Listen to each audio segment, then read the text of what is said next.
qu'aurait fait Jésus s'il avait été là pour nous conseiller? Je pense que ça doit être notre guide et notre référence en permanence.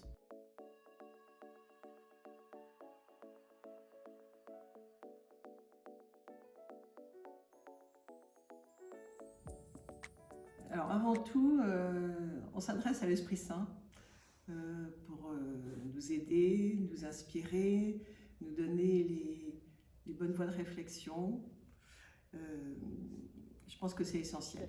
C'est déjà de bien poser le problème, de bien poser la question. Qu'est-ce qui fait problème et ce pourquoi on va prendre une décision.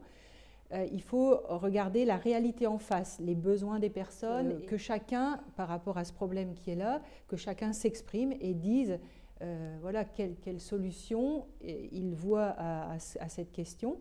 Et donc, chacun ayant donné son avis, les choses émergeront et la décision, elle émergera d'elle-même et un consensus se dégagera. On pourrait dire le naturel revient au galop et alors il faut apprendre sans arrêt un peu à prendre un petit peu de recul et essayer de se mettre à l'écoute des autres, quoi. On revient un peu avec nos capacités un peu de discerner les événements autour de nous, hein, et souvent ça nous demande de les mettre un peu en retrait pour essayer d'écouter un peu plus ce que l'autre essaye de partager, essaye de dire. Voilà, c'est quelque chose qui n'est pas facile, lui, effectivement.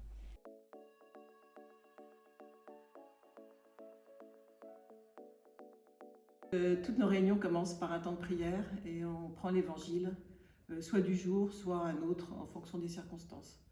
Et on fait un tour de table pour préciser quel mot ou quelle phrase nous touche particulièrement. Les responsables de CLA ont reçu une formation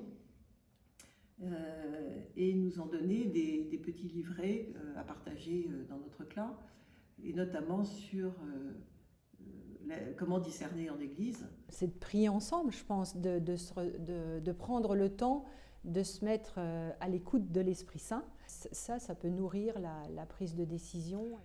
J'aime bien le texte je crois que c'est Saint Jean, où Jésus dit « Je suis le chemin, la vérité, la vie ». Je pense qu'il faut se référer avant tout aux évangiles, à la parole de Dieu. Un petit peu le principe de base, c'est quand même d'essayer de s'écouter un peu les uns les autres, hein. Et de s'écouter aussi entre baptisés, hein. Ce qui nous fait un petit peu notre point commun dans l'Église, c'est notre baptême. Et par ce baptême, voilà, notre vie a vocation d'être animée par l'Esprit Saint. Donc fondamentalement, d'être à l'écoute les uns des autres sur ce travail que produit un petit peu l'Esprit dans le cœur de chacun.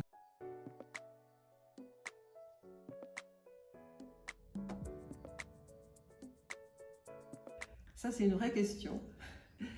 C'est vrai que les décisions, finalement, il y a un échange quand même entre le conseil pastoral et nous, mais on a un peu l'impression que c'est le conseil pastoral qui prend les décisions et que nous, on est plutôt à les appliquer. Le fait, c'est qu'à un moment donné, il faut que quelqu'un prenne la décision, hein, que ce soit dans l'Église ou que ce soit dans la société. Hein, c'est-à-dire qu'à un moment donné, que ce soit dans des conseils ou que ce soit par délégation ou par délégation d'autorité, hein, il y a quelqu'un qui doit prendre la décision. Que tous ceux qui ont à prendre la décision puissent s'exprimer sereinement et pleinement. Dans l'Église, souvent il y a un responsable, donc c'est le responsable qui va prendre la décision. Mais cela suppose qu'il y ait un processus un peu d'écoute dans les différents niveaux, hein, qui doit permettre à une décision de s'élaborer ou une évolution de se vivre, quoi.